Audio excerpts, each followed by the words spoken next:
자, 우리 오늘은 성경 봉독 대신에 사도 바울의 1차 전도 여정을 같이 보도록 하겠습니다. 네, 안디옥, 시리아 안디옥에서 출발을 했습니다. 구브로 섬입니다.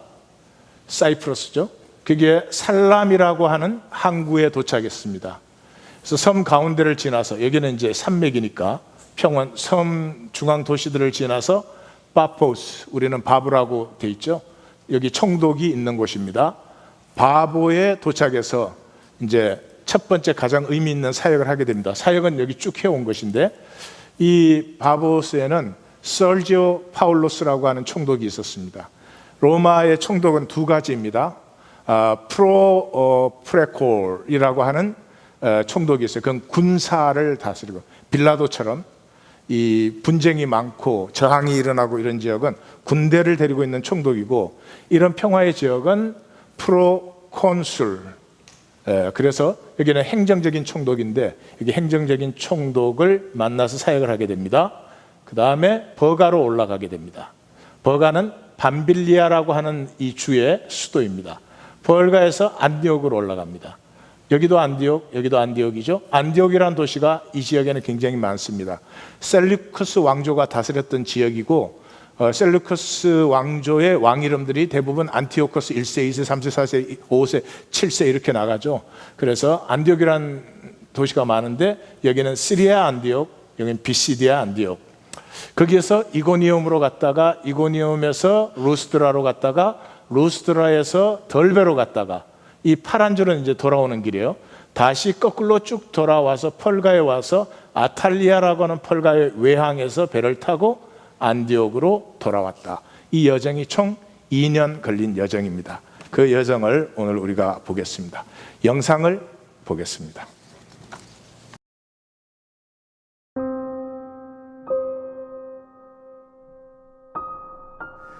밤에 수수 엿을 데려가지고 그걸 밤새도록 할머니가 만들어서, 아버지하고 둘이 만들어져서 그걸 이 보따리에 지어주더라고요. 내려가다가서 먹으라고. 그 나는 뒤에 갈 테니까 모님 나가라고. 그러고는 그게 마지막 된 겁니다. 그게 지금도 선하죠. 그 말씀 한마디가 지금도. 그러다가 결론적으로 못 만나고 말았으니까 70년 세월인지 흘러버렸잖아요.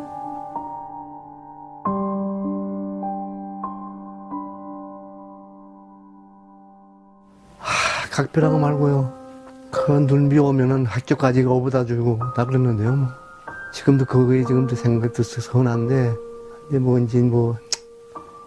통일컨인 내간지 하늘나라가 할 때가 되었으니 이제 뭘 바라겠어요, 이제.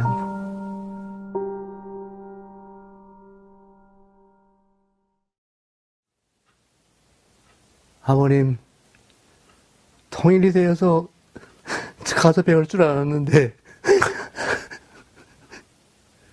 시간이 너무 많이 흘렀습니다. 하늘나라에서라도 편히 쉬시기 바랍니다.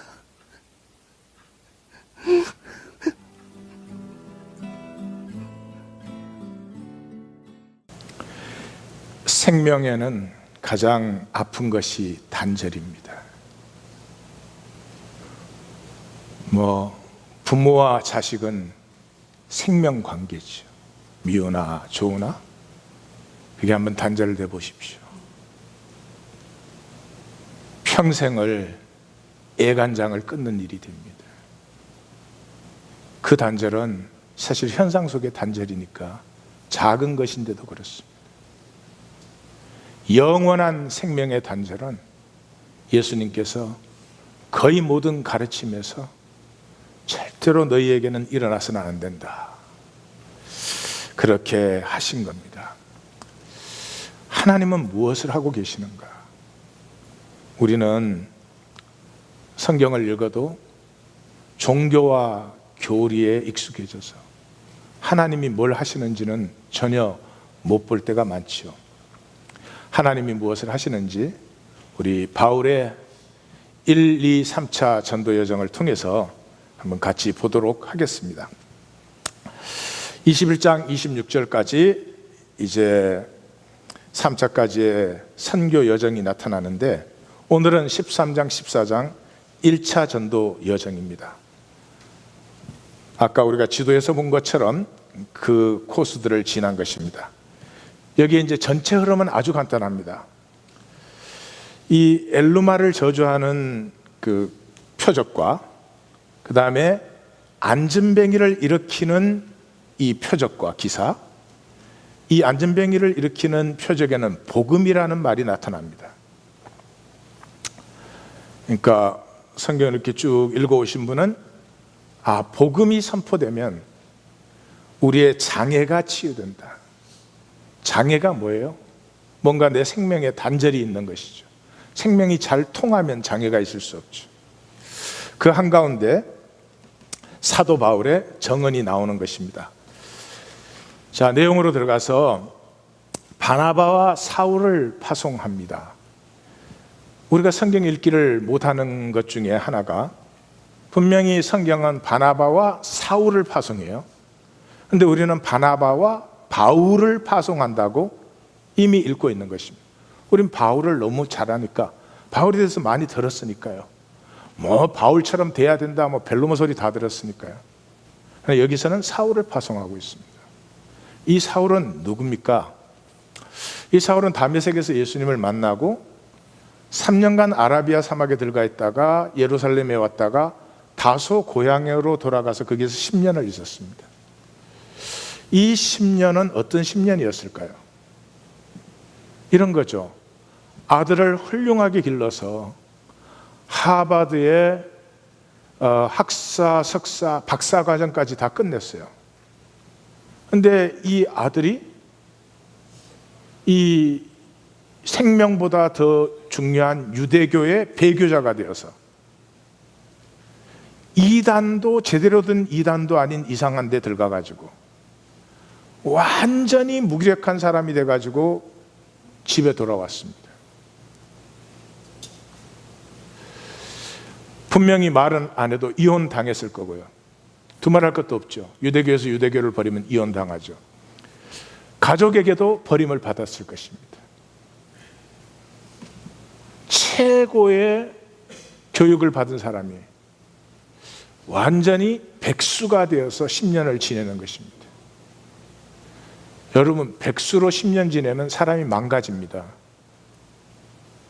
망가져 버려요. 심지어 대화 기능도 잃어버립니다. 관계 기능이 망가지는 건 둘째치고,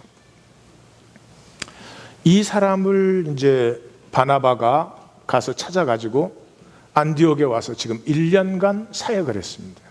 가르치는 사역을 했어요. 그리고 갑자기 성령님이 파송하라 그래가지고 파송을 받아서 왔는데, 다메섹 도상에서 주님이 만나실 때 그렇게 했죠. 세 가지 말했어요. 이 사람은 내가 택한 그릇이다. 두 번째, 이 사람은 많은 사람과 임금들 앞에서 내 이름을 증거할 것이다. 세 번째, 이 사람은 그것 때문에 많은 환난을 받을 것이다 하는 세 가지를 말씀하셨어요. 그러니까 1차 선교 여정을 딱 출발해서 총독 앞에 딱 서는 순간에 이제 성경을 읽는 사람은 그 주님의 부르심이 딱 생각이 납니다. 총독 앞에, 임금 앞에 사울이 서는 것이죠. 먼저 그걸 파송하는 안디옥 교회를 선지자와 교사가 있었다. 그래가지고 바나바, 시몬, 루기오, 마나엔, 사울 이렇게 5명이 있었다. 눈치가 있는 분이면 이 연령순이구나 하는 거 금방 알 수 있죠. 왜? 바나바가 제일 연장자고 사울이 제일 어리니까. 그러는데 이 안디옥 교회는 사도가 없었습니다. 선지자와 교사밖에 없었어요. 고린도전서 12장에 가면 이렇게 말합니다. 하나님이 교회 중에 몇 절 세우셨으니 첫째는 사도요, 둘째는 선지자요, 셋째는 교사요. 그 다음에 능력 행하는 자, 병 고치는 자, 돕는 자, 다스리는 자, 방언하는 자, 이렇게 8개 은사가 그게 나옵니다. 높고 낮은 게 아니고 중요한 순서입니다. 사도는 교회 바깥에 말씀을 증거할 수 있을 뿐만 아니라 말씀을 증거한 사람들이 무리가 모였을 때 그것이 교회인지 아닌지를 확정할 수 있는 사람들입니다. 그러니까 이 사람들이 뭐 예수 믿는다고 모였는데 이게 교회냐 아니냐 하는 것은 사도들이 확정하는 문제죠. 두 번째가 선지자입니다. 선지자는 교회 내의 말씀을 전파하는 사람입니다. 세 번째가 교사입니다. 이 교사는 선포된 말씀을 이해시키고 돕는 사람입니다. 이 시대의 가장 중요한 사역이 사도와 선지자와 교사였는데 전부가 말씀 사역이었던 것을 기억하셔야 됩니다. 자, 그래서 주를 섬겨 기도하고 있을 때, 여기 섬겨는 뭐 봉사활동이 아니고 예배를 말하는 것입니다. 라이톨게오 그런다는데 히브리서에 보면 제사장이 성막에서 섬기는 것을 라이톨게오 그렇게 합니다. 그래서 예배 중에, 우리로 말하면 이런 예배는 아니죠. 예배 중에서 성령께서 따로 세우라 하기 때문에 금식하고 기도하고 안수해서 이제 보냈습니다. 보냈어서 제일 첫 번째 사건이 구브로에서 사이프러스에서 사역하는 것입니다. 살라미에 도착해서 이렇게 지나서 아까 지도에서 본 것처럼 해서 바보에 도착했습니다. 그동안에 많은 사역을 했죠. 이 바보의 사역을 중요하게 여기 기록하는 이유는 총독과의 사건이 일어나기 때문입니다. 여기에서 이제 재밌는 것은 요한을 수행원으로 두었다. 요 끝나고 나서 요한은 예루살렘으로 돌아갔다. 이렇게 나옵니다. 그 조금 이따 얘기를 나누겠습니다. 거기에서 보니까 이 거짓 선지자 마술사가 있었어요. 그렇게 말하면 우리는 굉장히 뭐 나쁜 사람처럼 보지만 그냥 먹고 사는 사람이었죠. 이 기사에서 재밌는 것은 2절에서 바나바와 사울을 따로 세우라 그랬습니다. 그래서 총독이 보니까 바나바가 연장자고 분명히 대표잖아요. 그래서 실제로도 바나바와 사울을 불러서 말씀을 듣고자 했어요. 그랬는데 9절에 바울이라고 하는 사울 이렇게 나와요. 그러니까 여기까지 계속 사울이었죠. 계속 사울이었죠. 그런데 여기에서 드디어 사울이 바울로 전환되는 거예요. 바울이라고 하는 사울이 성령이 충만하여 그 거짓 선지자를 주목하니, 그러니까 지금 뭐 하고 있어요? 교회는 부르심대로 이렇게 다 금식하고 기도하고 안수해서 보냈는데 지금 이 사람들은 복음을 선포할 뿐만 아니라 교회를 세우는 사람들이 돼야 되는데 교회를 세우는 것은 사도의 고유한 사명입니다. 파송된 선지자를 사도로 전환시키는 일을 성령님이 하고 계시는 거죠. 그래서 바울이라고 하는 사울이 성령이 충만해서 보니까 이게 그 거짓 선지자죠. 그러니까 지금 잘 생각해 보세요. 10년을 다소해서 완전히 폐인되다시피 한 사울이 1년 사역은 했지만 지금 복음을 들고 아직은 나이도 젊고요. 그리고 총독 앞에 딱 섰는데, 그러니까 이 바울이 격해져 버렸어요. 바울의 생애 나중에를 보면 이렇게 격하지 않습니다. 근데 너무 격해져 가지고 거짓과 악행이 가득한 자요, 마귀의 자식이요, 의의 원수요, 주의 길을 굳게 하는 자요, 얼마 동안 눈이 멀어버려라 이랬어요. 다행인 건 얼마 동안 그랬으니까 다행이지, 그냥 눈이 멀어버려라 그랬으면 그 다 벌어갖고 가족 먹여 살리는 건데, 그러려고 그거 하는 거 아니겠어요? 뭐 그 사람이 거짓 선지자 하는 게 소원이겠어요? 그 평생 그렇게 됐으면 어떻게 될 뻔했어요. 제가 이렇게 표현하는 이유는 조금 이따 말씀을 드릴게요. 자, 그래서 그걸 보고 총독이 보고 믿고 놀랍게 여겼어요. 다시 말해서 본다고 하는 거짓 선지자의 눈은 감기고 못 보던 총독의 눈은 열리는 일이, 복음의 전환, 복음의 표적이 일어난 거죠. 그래서 이것을 통해서 마귀와 거짓 권세를 제하는 권능이 바울에게 이미 하나님이 함께 하심을 보여주고 있죠. 다시 말해서 하나님은 이미 바울을 사도로 생각하고 부르신 거죠. 그래서 본문을 읽으면 2절과 7절에서는 바나바와 사울이 이렇게 나와요. 그런데 9절에서 바울이라고 하는 사울이 그러면서 바울의 주도권이 앞으로 나가면서 13절에 바울과 및 동행하는 사람들, 16절에 이제 보시면 알겠지만 복음을 증언할 때 바울이 일어나 손짓하며 말하되, 이렇게 해서 이 말씀에 대한 바울의 우선권이 나타나고 있습니다. 그래서 바울이 정언을 딱 하고 나니까 43절에 정언을 마쳤을 때 거기에서는 바울과 바나바 이렇게 나옵니다. 더 이상 사울이 안 나옵니다. 바울로 전환되었으며 순서도 이때부터는 계속해서 바울과 바나바로 나옵니다. 그보다 더 놀라운 것은 바울과 바나바 그 바로 이어서 두 사도가, 안디옥 교회는 사도가 없었죠. 두 사도가, 이제 이 사람들은 단순히 복음을 전파할 뿐만 아니라 이제는 주님의 몸된 교회를 이 땅에 심는 사람들로 나아가게 되는 것입니다. 그래서 그 본문에 바로 이어서 43절, 46절, 50절에 바울과 바나바 이렇게 나오고요.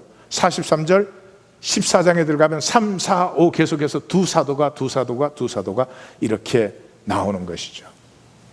그 다음에 이제 요한이 이 사건 후에 비시디아 안디옥에 도착해서 버가에서 요한은 떠나 예루살렘으로 돌아가요. 그러니까 성경은 우리한테 다 사실은 말해줍니다. 그러니까 이 요한, 마가, 유대 이름은 요한이고 앞으로는 이제 이 로마식의 마가 이름으로 마르쿠스로 불리게 되죠. 이 마가가 누구예요? 바나바의 조카고 베드로의 영적 아들이에요. 베드로의 영적 아들이란 말이 뭐예요? 베드로가 전한 복음이 마가복음이에요. 베드로 따라다니면서 들은 것 정리한 게 마가복음인데 십자가예요. 마가복음은 절반 이상이 십자가에 못 박히시는 일주일간을 적는데 3년 생애 중에 일주일을 적는데 복음서의 절반 이상을 다 할애해요. 왜 그래요? 자기가 부인하고 저주하고 맹세까지 하면서 부인한 그 주님이 자기를 다시 받으시잖아요. 그리고 자기를 십자가에 못 박는 사람들을 향해서 아버지여 저들의 죄를 사하여 주시옵소서. 그거를 수없이 듣고 본 사람이죠. 예수님이 체포될 때는 호디물만 듣고 있다가 빨가벗고 도망갔다고 기록을 하고 있죠. 십자가를 본 사람이에요. 그 마가가 이 딱 보는데 이 바울이 이 거짓과 악행이 가득한 자요 마귀의 자식이요 의의 원수요 주의, 이거 우리 번역에서 이런 거지 이런 얘기가 아니고 제가 잘 아는 그런 말이에요. 막 쌍시어 들어가고 막 지금 난리가 난 거예요. 그 요한은 바울보다 나이가 더 어리잖아요. 이 십자가의 싱싱함을 가지고 있는 요한의 가슴이 너무 충격을 받은 거죠. 그래서 돌아가죠. 어디로 돌아가요? 예루살렘으로. 안디옥에서 파송됐잖아요. 안디옥으로 안 돌아가잖아요. 왜요? 안디옥의 신앙과 자기 신앙이 잘 안 맞아. 예루살렘 교회 신앙을 정리해야 된다. 이 십자가를 적어야 된다. 이게 또 하나님의 기가 막힌 섭리 아니에요. 그래서 마가를 통해서 복음서의 물결이 일어나고 바울을 통해서 서신의 물결이 일어나서 오늘날 이런 신학 성경이 우리에게 주어졌던 것이었다.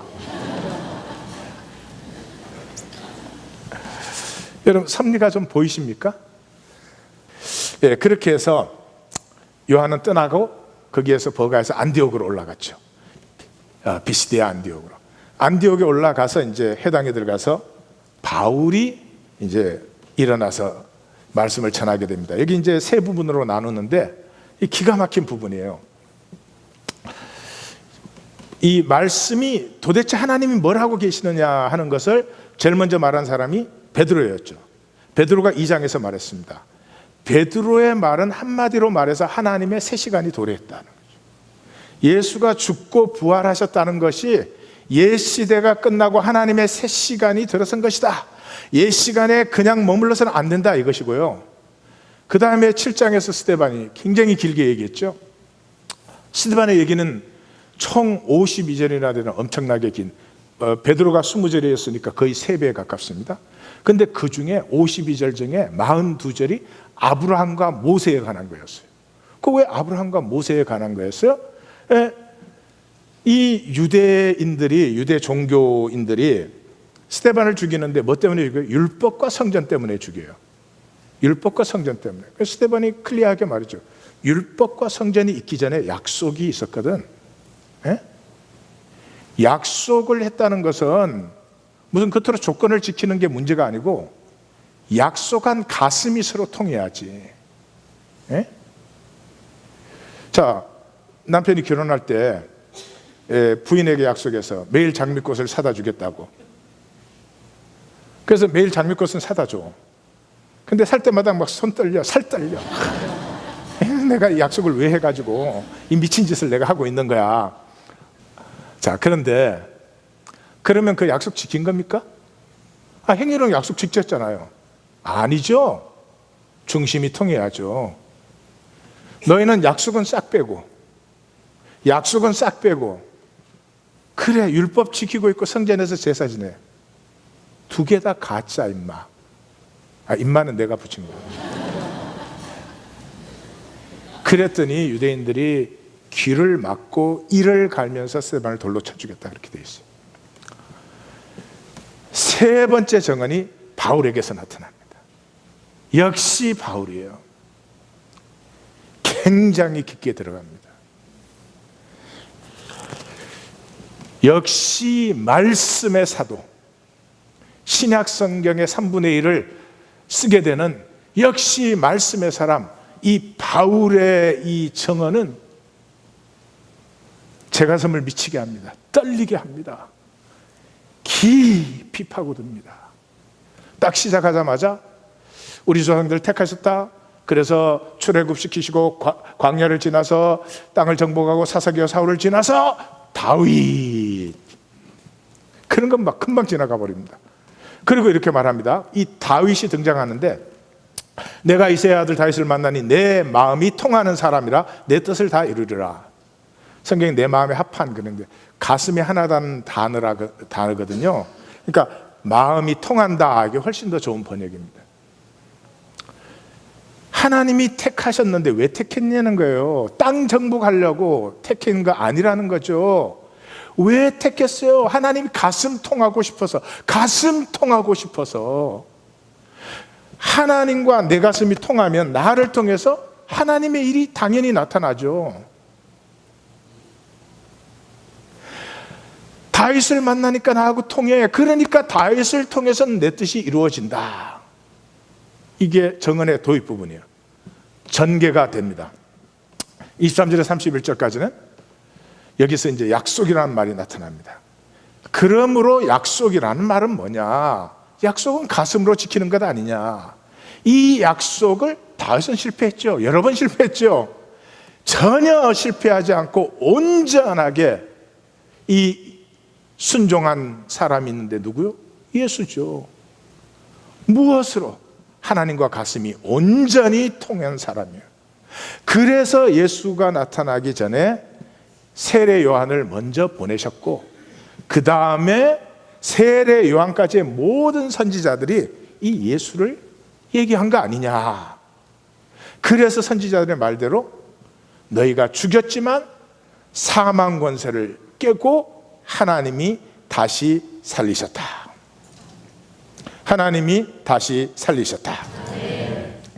그래서 잘 보셔야 될 것은 여기에 교리적 해석 없습니다. 이런 거 있습니까? 우리가 너무 죄가 많기 때문에 우리 대신 죄를 지고 십자가에 죽었어. 그런 거 있습니까? 나중에 다 설명하려고 붙인 거예요. 본질을 먼저 보셔야죠. 이런 거 있습니까? 마귀에게 지불을 해야지 우리를 찾아올 수 있기 때문에 자기 생명을 마귀에게 보속하고 우리를 자유케 하셨다 이런 거 있습니까? 없어요. 그런 해석 갖다 붙이기 전에 본질을 모르면 해석은 장난치는 거죠. 여기서 교회가 먼저가 나오죠. 교회가 이 예수의 정인인데, 그러므로 교회는 하나님과 가슴이 통하는 사람들이죠. 그래서 코이노니아가 나타난다는 거죠. 근데 이 바울의 정언에서는 뭐라고 나타납니까? 갈릴리로부터 예루살렘에 함께 올라간. 이 무슨 말입니까? 교회라고 쓰면 되는데 교회란 말을 안 쓰고 갈릴리로부터 예루살렘에 함께 올라가. 그러니까 예루살렘 교회는 갈릴리 사람들이었죠. 그래서 2장에 성령이 임하니까 어찌된 일이냐, 갈릴리 사람들이 아니냐 이렇게 말을 했죠. 예수님이 예루살렘으로 올라가실 때 온 세상이 다 압니다. 특별히 이 제자들은 더 잘 알아요. 예수님은 죽습니다. 이거는 다음 주에 우리가 더 자세히 보겠지만은 예수님이 왕국이라는 말을 쓰셨습니다. 킹덤, 바슬레이아란 단어를 썼어요. 로마 시대는 왕국, 그러면 로마 왕국밖에 없어요. 로마 왕국 외에 왕국 그러면 그냥 가시는 거예요. 근데 이 양반은 이적과 기사를 행하지 않는 모든 가르침에는 뭐예요? 하나님 나라, 왕국이에요. 로마 왕국이 아니고 하나님의 왕국이래요. 그게 다른 것도 있지만 다음 주에 들으시고, 그래서 가는 사람 다 압니다. 이 죽습니다. 분명히 죽습니다. 그래서 다 떠나가잖아요. 예루살렘 도착하기 전에 다 떠나가잖아요. 근데 120명이 예루살렘까지 갔어요. 어마어마한 숫자예요. 그 당시 상황을 들어가 보시면 어마어마한 숫자예요. 무슨 말이에요? 죽을 경우 같이 죽을 사람들이에요. 근데 죽는 줄 아는데 올라가는데 따라가는 사람들은 하나님과 완전히 통하는 건 아니니까 성경을 보면 이런 게 있었죠. 이야, 저 예수님의 권세와 능력, 저거 정말 로마를 무찌를 수도 있을 거야. 그런 기대감이 물론 이분들 안에는 있었습니다. 그게 아니라는 걸 알았을 때 다 부인하고 도망갔지요. 근데 예수님이 그 사람들 데리고 예루살렘까지 오신 것은 십자가 만나게 하려고. 십자가 딱 만나는 시간 바뀌잖아요.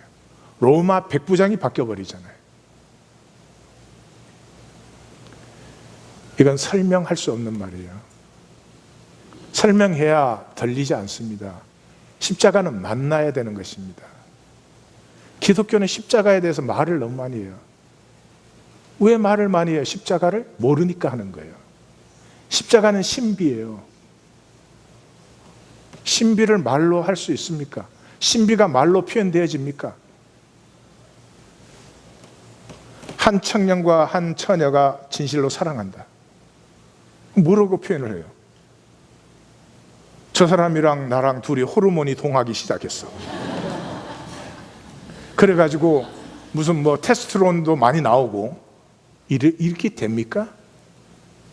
신비는 사는 거지 말하지 않아요. 기독교의 십자가 말잔치 이 안 끝내면, 그리고는 무슨 십자가를 아는 것처럼 십자가 사는 것처럼 이거 안 끝내면 우리 스스로 망하는 것입니다. 이 예수께서 죽으실 것을 알면서도 같이 올라간 그 사람들이 지금 무엇을 하느냐, 이 약속을 전파하는데, 이 결론 부분이에요. 약속을 전파하는데 이 약속은 그 다음 절에 이미 이루어졌다. 그런데 이 약속이 이루어진 것을 기가 막히게 얘기를 합니다. 약속이 이루어졌는데 바울이 이것을 이렇게 표현합니다. 너는 내 아들이라 오늘 내가 너를 낳았도다. 내가 낳은 내 아들은 나와 생명으로 하나죠. 하나면 통하는 것이고, 그래서 죽은 자 가운데서 다시 일으키사. 이건 베드로도 똑같고 스데반도 똑같죠. 죽은 자 가운데서 다시 일으켰다. 바울의 멋은 그 다음에 나와요. 썩음을 당치 않게 하셨다를 총 요 결론이 8절인데 4절, 핵심 부분의 4절에 매절에 4번 나옵니다. 근데 그 다윗의 썩지 않음을 당케 하셨다는 게 그 도대체 무슨 말이냐 그러면 다윗의 거룩하고 미쁜 은사를 주셨다 이렇게 얘기하는 거죠. 무슨 말이냐? 다윗의 얘기는 참 이상해요. 종교를 막론하고 노소를 막론하고 누구를 막론하고 다윗의 얘기는 딱 들으면 잊혀지지가 않아요. 안 잊혀져요. 여러분 마찬가지예요. 이상해요. 다윗의 고백도 그래요. 시편 23편 불교인한테 읽어줘도요 한 번 들으면 안 잊어져요. 마치 암송하려고 한 것처럼. 여호와는 나의 목자시고 이게 안 잊혀진다니까요. 여호와는 나의 목자시고 따당땅땅땅땅 이게 문제가 생기는 거예요. 예. 예. 이 이슬람도 자꾸 싸울 거 없어. 다윗의 얘기를 좀 들려주면 좋겠어. 그리고 다윗의 얘기를 들은 사람은요 Engine for the imagination. 꿈이 피어나기 시작해요. 저는 현실의 각박함이 그대로였어요. 그게 전부인 것 같아요. 근데 꿈이 피어나기 시작해요. 이 꿈이 어디서 피어나냐? Triumphant innocence. 제가 가끔씩 쓰는 말이죠.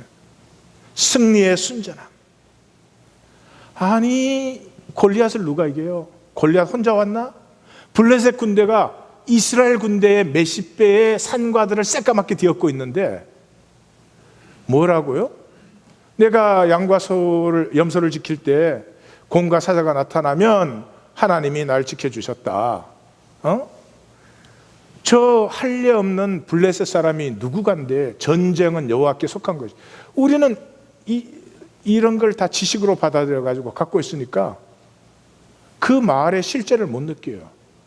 성도님들이 그 자리에 있는데 어린 다윗이 그렇게 얘기하면 뭐라 그러겠어요? 뭐라 한다고요? 비켜. 지금 뭐 말도 안 되는 말을 지금 상황이 얼마나 심각한데 상황에 의해서 움직이지 않는 이 중심의 진실. 상황은 좀 달라졌지. 그냥 중심의 진실은 여전히 중심의 진실함 그대로 보존이 되는 이 innocence, 중심의 진실함. 여러분, 거기서 생명이 피어나요. 세상에 속지 마세요. 우리가 우리 자신에게 돌아볼 것은요, 돈이 있냐 없냐 아니에요. 딱 한 가지예요. 나는 느끼한가 순전한가. 순전한 중심은 하나님으로 반드시 피어나. 하나님이 그런 능력 없는 것 같으세요? 종교인에게는 없지. 순전하면 내 생명은 반드시 피어나게 돼 있어요. 왜? 순전할 때가 하나님하고 통화하는 때니까. 그걸 체크하셔야죠.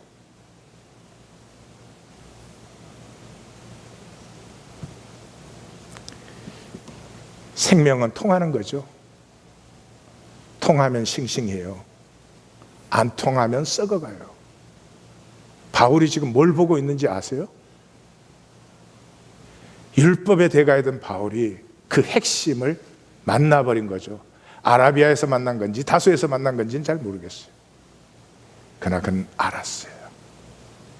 하나님이 원하시는 것은 율법 지키겠다고 방방 뛰며 다메섹까지 쫓아다니는 게 아니고 하나님과 가슴 통하는 한 사람을 기다리고 있었고, 그것이 우리 조상 다윗이고 이 다윗의 약속이 온전히 이루어진 것이 예수구나. 그 통한 거 어떻게 알아요? 하나님의 가슴은 뭐 하고 있을까요? 지금 아프죠. 세상 봐요. 원 트래픽 스탑 시켜가지고는 경찰이 총으로 쏴 죽여요. 나도 그 동영상 보니까 화가 많이 나더라고요. 이럴 수 있나? 또 그런다고 또 경찰을 또 총으로 쏴 죽여. 저 팔레스타인 땅은 어쩌자고 수천 년을 대대로 저렇게 싸우냐고. 어떻게 하자는 거야. 이런 것 때문에 이 말씀을 준비하면 항상 저에게는 질문이 있죠. 이런 세상 속에 내가 이게 교회 운영하고 나가서 설교 말씀하면 정말 이 시대에 하나님의 뜻을 섬기는 것인가? 네? 그게 하나님의 뜻을 섬기는 것일 수 있습니까? 저 아픔의 현장에 내 몸을 가지고 뛰어들어야 되는 거 아니에요?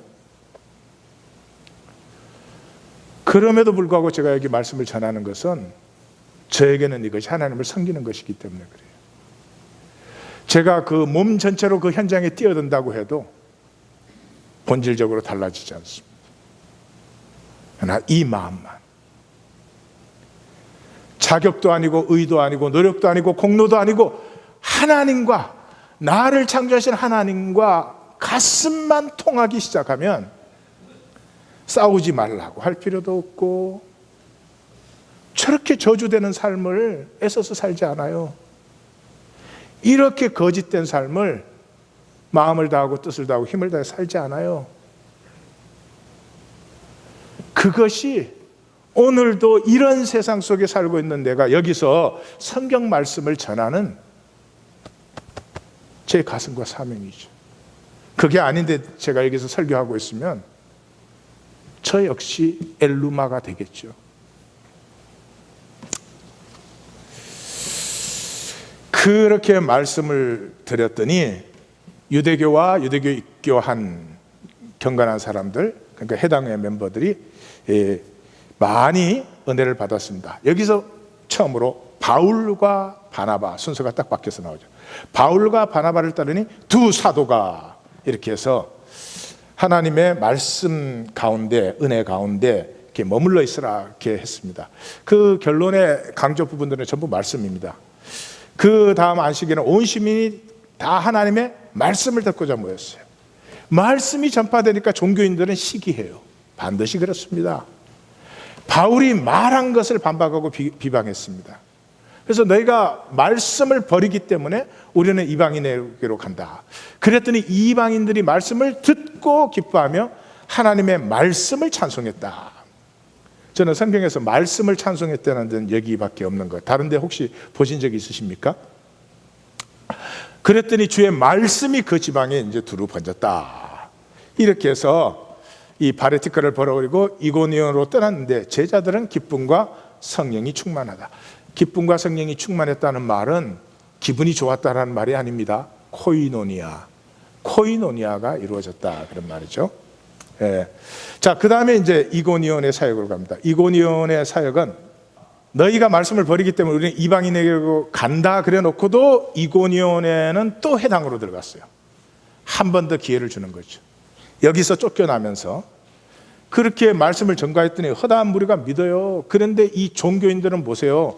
이 선동하여 가지고 악감을 갖게 해요. 그래도 두 사도는 담대히 말씀을 전했다. 그랬더니 유대인 따른 자도 생기고 두 사도를 따른 자도 생겼는데 유대인을 따른 자들이 이 돌로 치려고 하기 때문에 루스드라로 이제 도망을 갔다. 루스드라 사역, 이게 이제 또 중요하죠. 자세히 적고 있죠. 왜 그래요? 복음이라는 말이 나오니까.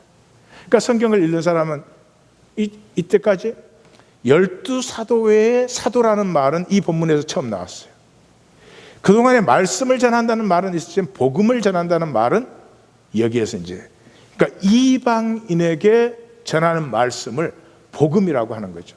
그래서 거기서 복음을 전하니라. 이 복음이 요한게리온 한 단어인데 황제의 칙서를 요한게리온이라고 합니다. 황제 칙서가 뭐가 기쁘겠어요? 맨 뭐 세금 내라, 뭐 징집한다, 동원한다, 그런 거 아니겠어요? 근데 제목은 요한게리온이라고 그래요. 그러니까 그게 무슨 요한게리온이냐? 예? 하나님이 우리의 죄와 우리의 아픔을 그대로 품어 안으셨다. 그리고 그 사망 권세를 깨므로 말미암아 우리도 이제 사망에 매여 있지 않다. 이게 복음이지. 뭐 그런 뜻이 그게 들어있죠. 그래서 복음이 전거되면 어떤 일이 일어나요? 반드시 장애가 치유가 되는 것입니다. 장애가 뭐요? 단절시키는 게 장애죠. 그게 육체적 기능이 됐든 마음의 기능이 됐든 삶의 관계가 됐든 뭐가 됐든 이 단절시키는 것이 장애죠. 그러니까 복음이 선포되면 반드시 장애가 치유가 되는 것이죠. 보니까 날 때부터 걸어본 적이 없는 안전뱅이가 있어요. 그 바울이 말하는 것을 듣거늘 그랬어요. 에코넨 그런다는 에코넨. 다 같이 한번 해볼까요? 에코넨. 에코넨이라는 단어는 미완료 과거형. 미완료 과거형. 그러니까 끝이 안 나는 거예요. 듣는데 계속해서 듣는 거예요. 그 에코넨 하는 것을 보니까 뭐 이미 구원이 임한 거나 마찬가지. 그래서 딱 선포했더니 나와버렸어요. 그래서 사람들이 놀래가지고 하나는 제우스고 하나는 허르메스다. 허르메스가 그때도 있었어. 예. 요한도 안 가고 있었으면 야 제우스와 허르메스와 프라다다 이랬을 텐데. 그랬더니 막 두 사람이 말려서 우리도 똑같은 성경을 가진 사람이라 복음을 전하는 것은 이런 헛된 일을 이 지금 뭐 말해? 종교. 사랑하는 성도님들, 기독교는 진리를 품고 있지만 종교 생활을 하는 동안에는 진리와는 아무 상관이 없습니다. 딱 그릇만 가지고 있지 본질은 완전히 버릴 수 있습니다. 인류 역사의 종교는 항상 그래 왔음을 기억하시고 조심을 하셔야 됩니다. 이런 헛된 일을 버리고 만유를 창조하신 하나님께로 돌아오라. 그래서 결론이 뭐예요? 무리를 말려 제사를 못하게 하니라. The end of it.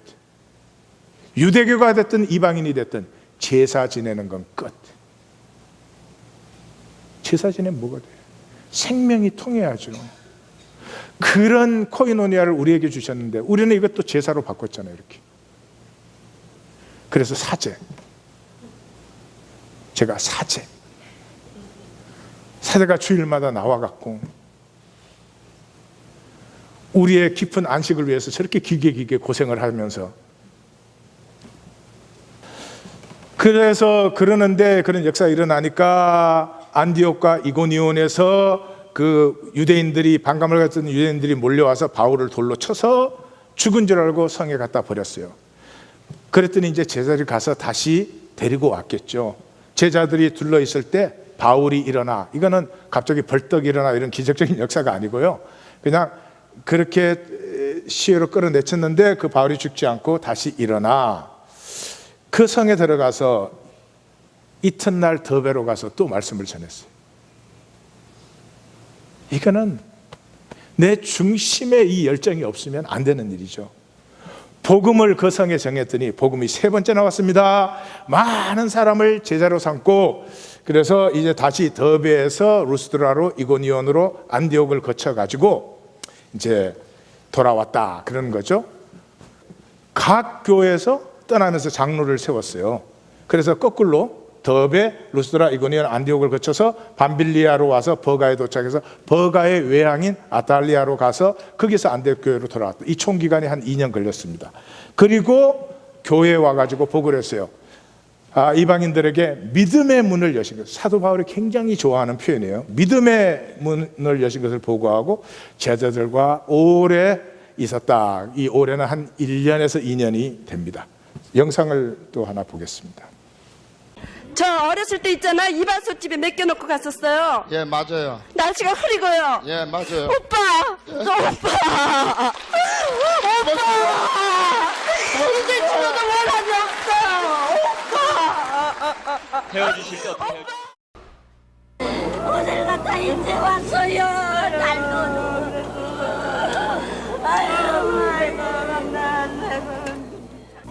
기억할 수 없는 어머니의 얼굴, 그리고 아가의 모습으로만 남아있는 딸에 대한 기억.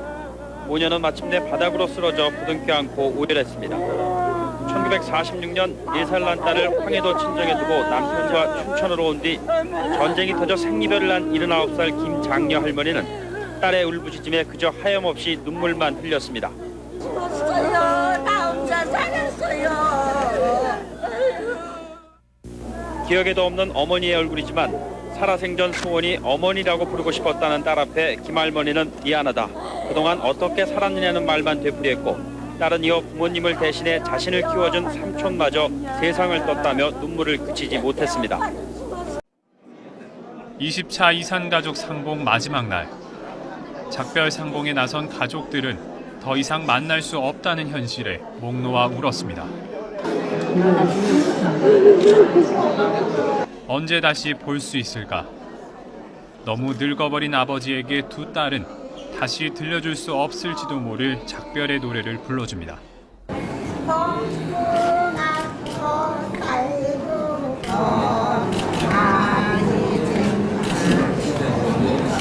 따라갈 수도 모셔올 수도 없습니다. 남쪽으로 향하는 아버지에게 드릴 수 있는 건 큰절밖에 없습니다. 짙은 버스 유리창이 어머니와 아들, 아버지와 딸, 형제 자매를 갈라놓았습니다. 가로막힌 창을 다급하게 두들기며 가족들은 서로를 향해 울었습니다. 울지 마세요. 평일에 그날 다시 만났어요. 버스는 주저하듯 천천히 주차장을 떠났습니다. 예, 말씀의 사람들이 무슨 말입니까? 교리의 사람 아닙니다. 교리의 사람 지겹습니다. 꿈에 나타날까 봐 은선스럽습니다. 말씀의 사람은 감동의 사람입니다. 말씀은 단절된 것을 회복시키시고 교통, 운행 역사하면서 조화들을 피워내기 때문에 반드시 감동이 있습니다. 안 믿는 아내가 믿는 아내가 안 믿는 남편 믿으라고 윽박지르거나 설득하는 게 아닙니다. 아무 말 안 해도 됩니다. 말씀이 그 속에 있다면 반드시 감동이 있기 때문입니다. 우주의 가장 강력한 힘이 감동입니다. 감동된 사람들을 말릴 수 없습니다. 잘 안 보이실지 모르겠지만 역사의 모든 새로움과 변화는 감동에서 일어났습니다. 아이디어도 감동 없는 아이디어는 새 시대를 열은 적이 없습니다. 그리고 그 감동은 리유니언에서 단절이 회복될 때입니다. 그래서 예수님이 탕자의 비유를 하셨어요. 기독교는 이 탕자 비유를 교리적으로 해석을 시켜가지고 탕자 비유 들으시면 감동 오십니까? 십자가는 모든 단절의 회복입니다. 생명은 통하는 것이라고 그랬습니다. 생명이 살아나는 길은 십자가밖에 없습니다.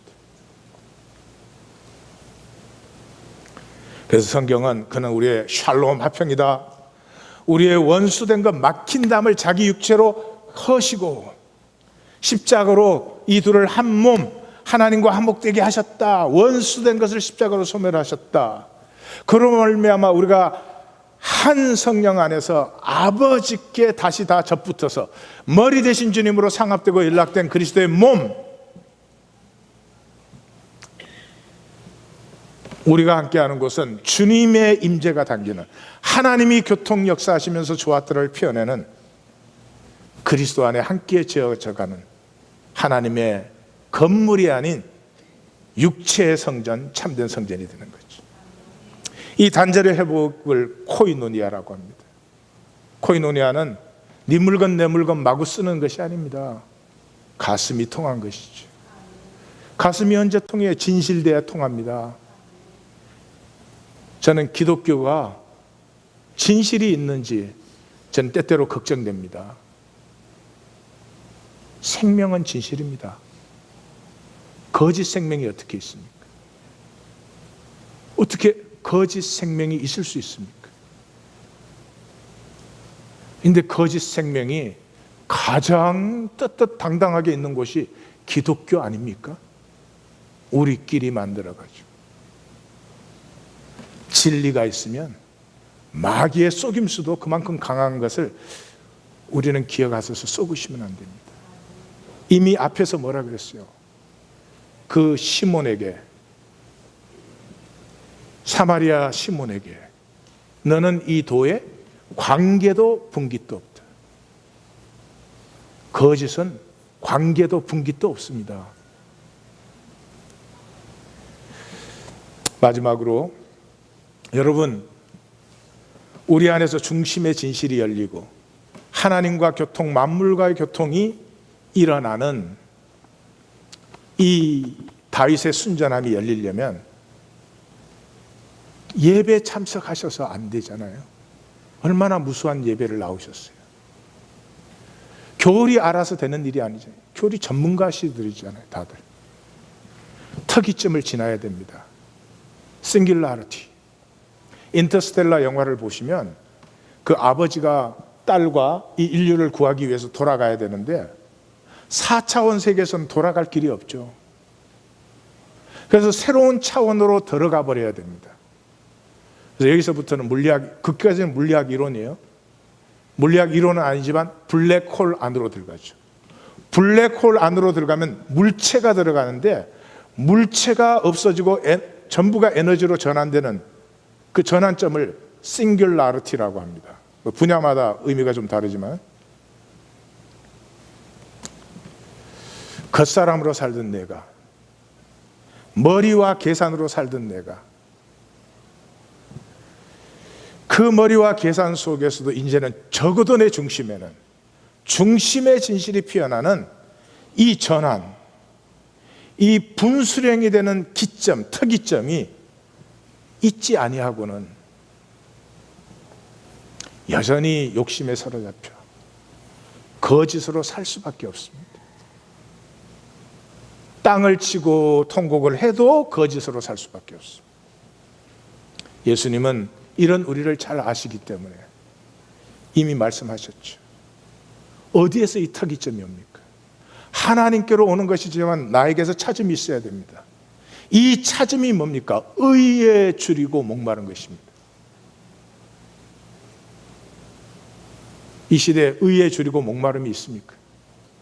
거짓말해도, 심지어 사기를 쳐도 나에게 이익만 되면 그만이고, 교회를 나와서도 내 이익 챙기는 게 먼저지 하나님과 내 중심이 통하는 것에 관심이 있는 사람이 얼마나 있겠습니까? 안타까운 일이죠. 아니, 그렇게 해서 우리가 복된다면 그건 무슨 상관이 있겠습니까? 내가 나 스스로를 저주하잖아요. 내가 나 스스로를 부끄러워해서 영원히 열등감과 수치에 사로잡히기 위해서 어떻게든지 내 아닌 걸 보여야 되니까 이 세상에 온갖 이상한 현상들이 필요한 거 아니겠어요? 주님은 이렇게 말하십니다. 의에 줄이고 목마른 자는 복이 있나니 저들이 배부를 것입니다. 무슨 말입니까? 배부른다는 말이 위장 채운다는 말 아닌 건 아시겠죠? 이 세상에는 절대 만족이 없습니다. 은금을 다 가지셔도 만족 없습니다. 아무리 계산돼서 욕심으로 사셔도 만족이 없습니다. 그러나 의에 줄이고 목마른 자는 반드시 만족을 받게 되는 것입니다. 다시 한번 말씀드립니다. 성도님들, 우리는 하나님 앞에 나오지 않았습니까? 모든 것 이전에 하나님 앞에 나오려면 진실로 나와야 되는 거 아닙니까? 중심을 보시는 하나님 앞에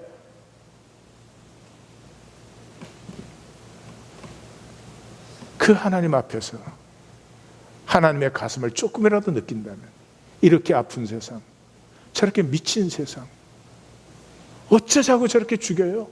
아니, 그까지 갈 것 없지. 어쩌자고 남편 아내로 만나서조차도 서로 사랑 못하며 살잖아요. 진실이 없잖아요. 어떻게 의에 줄이고 목마르지 않을 수가 있습니까? 적어도 예수 그리스도라는 이름을 부르는 사람들이 어떻게 의에 줄이고 목마르지 아니할 수 있습니까? 돈키호테, 이 의에 줄이고 목마름 때문에 특이점을 지나서 말씀이 성육된 사람이 되어버렸죠. 우리도 특이점을 지나야 됩니다. 함께 가기를 원합니다. We are so close to it. We are so close to it. 저는 기독교 교회 안에 이런 게 있는지 모르겠어요. 적어도 하나님 교회만큼 하나님 부르셔서 한 걸음 한 걸음 다가가고 있습니다. 하나님까지도 얼마든지 거짓으로 믿는 세상 가운데 하나님의 긍휼과 자비가 우리와 함께하사 우리의 중심의 진실이 회복되어서 다시 한번 내 삶이 감동이 되기를 원합니다. 작아도 좋으니 누군가 어디엔가는 감동이 되기 시작하고 통함이 있기 때문에 썩지 아니하고 살아갈수록 싱싱해지는 생명 되기를 원합니다. 영생이 싱싱하지 않다면 누구에게 필요한 것입니까? 기도하십시다.